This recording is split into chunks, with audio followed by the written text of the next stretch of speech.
গেল সেপ্টেম্বর ও অক্টোবর এই 2 মাসের $1.5 বিলিয়ন আকু বিল পরিশোধ করেছে বাংলাদেশ।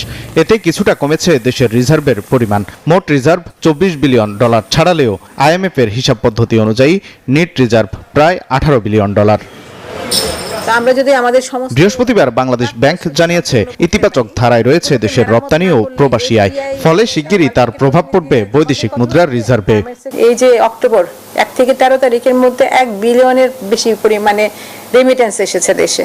রপ্তানি আয়ও কিন্তু ঊর্ধ্বমুখী রয়েছে। তো এই দুইটার প্রভাব যখন রিজার্ভের উপরে আসবে, এটা অবশ্যই ইতিবাচক ভাবে আসবে। এদিকে দুর্বল হয়ে পড়া ব্যাংকগুলোকে এখন পর্যন্ত প্রায় 6,000 কোটি টাকা তারল্য সহায়তা দেয়া হয়েছে বলেও জানিয়েছেন মুখপাত্র।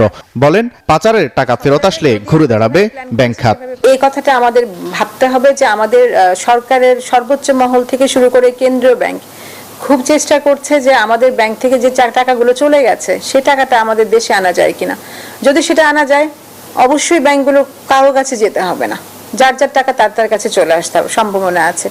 মুখপাত্র জানান, আমদানির ঋণপত্র বা এলসির দায় দ্রুত পরিশোধ করতে ব্যাংকগুলোকে নির্দেশ দিয়েছেন গভর্নর।